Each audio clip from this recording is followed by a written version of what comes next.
Buffs fans, what is going on? Welcome back to another episode of the Red Zone Scope. Appreciate you guys tuning in. Got a special episode for you guys here today. Wanted to just say thank you so much for tuning in. Smash the like button, and most importantly, subscribe. Welcome back to the pod. We got a special guest here by the name of Tim. He is joining us for the first time. Probably will be joining us a lot more, but we've got a lot to talk about today. And Tim, he's been studying on some changes to the NCAA, so wanted to go ahead and cover that briefly with you guys. So let's get on into it. Yeah, absolutely. I mean, from what I've seen so far, it seems like NCAA NIL laws are quickly changing, as we all kind of probably expected. I mean, it's a huge changing, field, and it's rapidly advancing. I mean, it's only been in play for a couple of years now, and some big things are already happening. As of right now, we're seeing some stuff talking about how schools are going to be allowed to pay their athletes, which honestly could be a really good thing for the athletes. It could be a little bit weird for the schools. There is,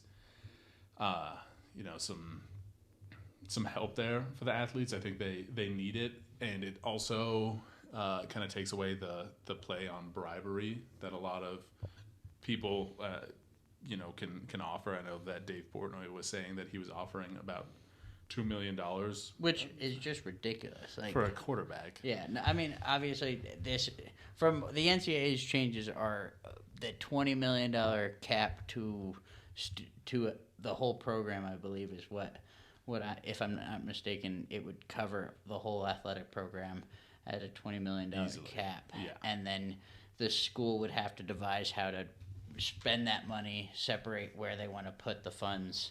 Obviously, we all know that college football and basketball are the driving factor of the money in college sports, regardless of, obviously women's basketball is coming on up, women's soccer, but you're not really competing with a fair amount of the money that's being driven in by like football per se. So definitely a lot to take on in there for sure. But who knows? I mean, hopefully the cap also allows for a little bit more sanction and devising of a strategy on how to help with the donors, because the donors don't have a cap right now, and if Dave Portnoy is going to come on in, it's really going to make things an issue.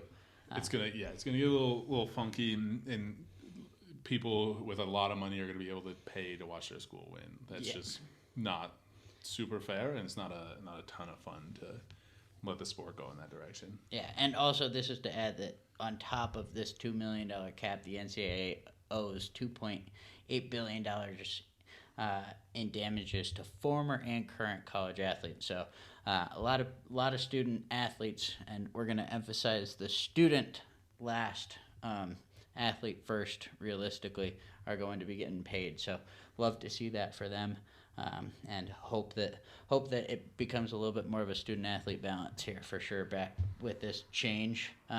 But that's just a little brief recap. Obviously, more is going to be changing.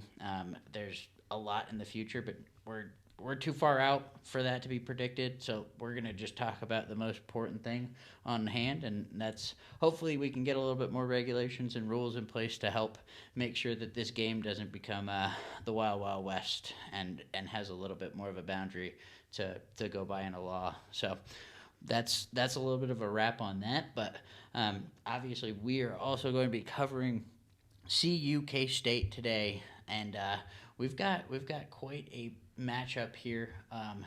I was watching Buffed and Prime. They are a good YouTube channel to watch. They were breaking down K-State's offense. Overall, they are 39th, averaging 42.8 yards per game, and they are 96th in passing, averaging 183 yards per game. Tim, what are your thoughts on this team so far? K-State is definitely a threat against CU. I mean, I think it's the last team that we're playing that we are not favored against, which is a pretty big thing because we play Utah later in the season. I don't know how those odds were made, but somebody was wrong, I think. Yes. But K-State does look like a very solid team. I've watched a couple of their games this year, and they just kind of make something out of nothing. They are a very, very solid team. I think the thing that the Buffs are definitely going to have to stress about is their rush. It shows here that they're fifth in the league right now, which is, pretty high up comparatively. I know college football is kind of built around passing, but a good rushing offense in the college football is solid. I know Buffs are, they have a pretty good run defense, but yeah, and I think we were looking at that, and they're 80th now, and I believe they're tied with Central Michigan, if I'm not mistaken in reading that right. They are with 780 opposing rushing yards. So. And as comparison to last year, which is absolutely crazy, they allowed 800. Where is that? They allowed like over 800 yards. I believe it was 780 as well. So definitely going to be something that we need to keep an eye out on, especially with a mobile quarterback in Avery Johnson.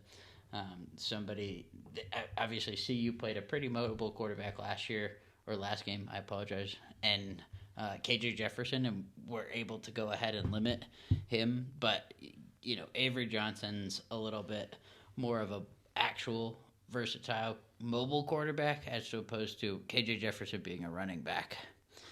So we can't really count our cards there. But obviously, let's flip into the Colorado side. I'll let Tim kind of break us down here on CU.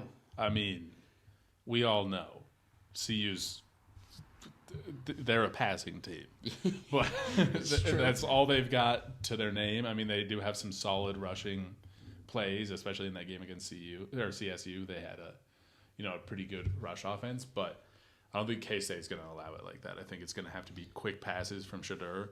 There's going to be a lot of checkdowns. It's going to be quick plays. Travis Hunter's going to have to play a game of his fucking life. Like it's going to be a very passing forward game. Hopefully the offensive line, which has looked a little bit better over the past couple of weeks, hopefully they can shut down. I know that K-State has some pretty good pass defense, and their D line, can kind of break through and get to the quarterback kind of easily. So hopefully Shadur has time in the pocket to be able to get off passes to Hunter and Wester and all the talented receivers he's got on the other end. Yeah, and I definitely always bring up the fact that our running game is got to get going here this week.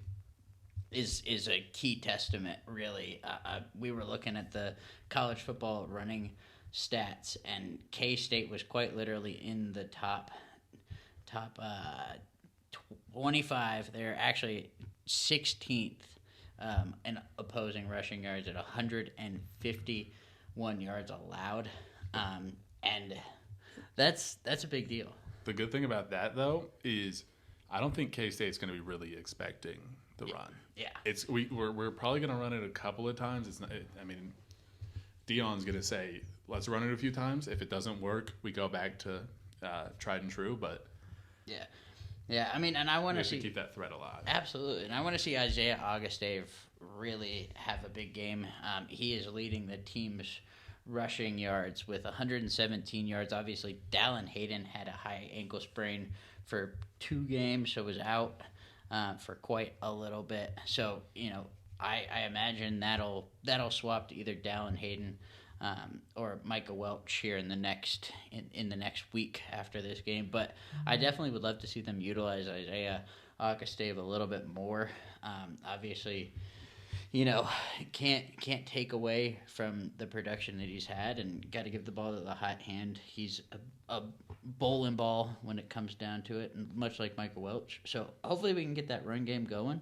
I think we won't have a lot of vertical game like we saw last week early on in the game against UCF, where we threw a couple of screen passes and those went nowhere. Yep. So hopefully we can go ahead and walk away with a win.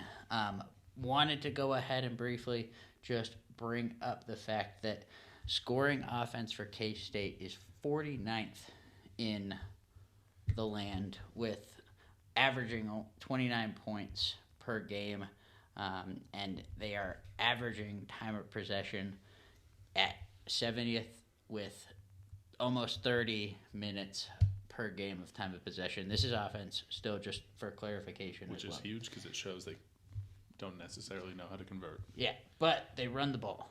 They run the ball. They're slow. They're slow play, which is kind of scary because yes. they got the endurance. Yeah, but. and hey, we saw a fair amount of that early on against North Dakota State. And funny enough, the coach from Kansas State is actually from North Dakota State. That was that era when North Dakota State was really good. That was that coach.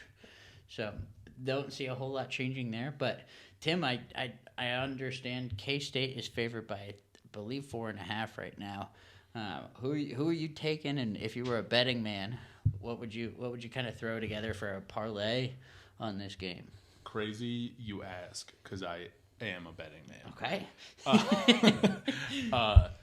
I think I take CU minus 4.5. Okay. I think that this game, with the way that CU's been playing and the surprises that they've come up with this season, I think that 4.5, for them to at least only lose by a field goal is incredibly possible. Yeah. I mean, the Buffs are gonna put it all on the field this game. This is probably the most important game of the season for them until they play Utah. But this is a big one, so I'm going that minus 4.5 for the Buffs. Okay, wonderful. So, final score predictions, if you had to put it together. Let's see. I think a good 35-37 or 38. Okay. Yeah. Wonderful. I think it's gonna be a high scoring game. I think that it's gonna be a lot of back and forth. Yeah. I completely agree. I think that if CU can rattle up Avery Johnson and stop the run, I think it'll be a long game for K-State. But there's a reason why they're 18th in the nation right now. Obviously, Tulane is probably one of those programs that a lot of people underestimate as being not so good. They gave K-State a run for their money. But hopefully CU comes out on top. I think definitely going to say take the CU over 4.5. And then also I think it's fair to say CU wins by at least a touchdown. I'm going to go a lower scoring game. I'm going 21-34 CU. So fair. Buffs money line is looking hot this week. That's for sure. Absolutely. It's exciting. I mean, if you're betting that, you're gonna have a fun time watching the game, or the worst time watching the game. Absolutely. Well, and Tim, why don't you throw a little free game? Are you throwing any parlays down for people this weekend? Are you doing anything? As of right now, give them a second to Yep. take a look. I kind of put them on the spot there, but I wanted to go ahead and throw out a free little bet for our listeners here. Yep. I got to see what those lines look like for this week. For the Red River rivalry. Let's say that 10 times fast. You have to go minus 14.5 on Texas. Oklahoma just does not have the same game as Texas. I would go plus 3.5 on Oregon. This is one of the bigger. You're going games. upset there, huh? Yeah, I think Oregon has what it takes to be in that top 4. I mean, clearly they are right now, but a lot of people have been doubting them this season. Let's see, and then honestly, if you are feeling a little bit wild, go Stanford plus 23.5. I don't think Notre Dame's been the greatest team, and I think Stanford's had a decent enough season to where they can keep it within 24 points. Well, if you lock those in, feel free to go ahead and screenshot that and send us a winning shot. If you follow along with the Tim, he will go ahead and say that's not betting advice 100%. You can't follow, yeah. But if you hit it, let us know. So. Yep. Don't follow it. It's probably not going to hit, but follow. Good luck if you bet it. Feeling risky. I thought Oregon was a risky one, but hey, But thank you guys for tuning in. Check back next week for another episode, and we'll talk soon. See you.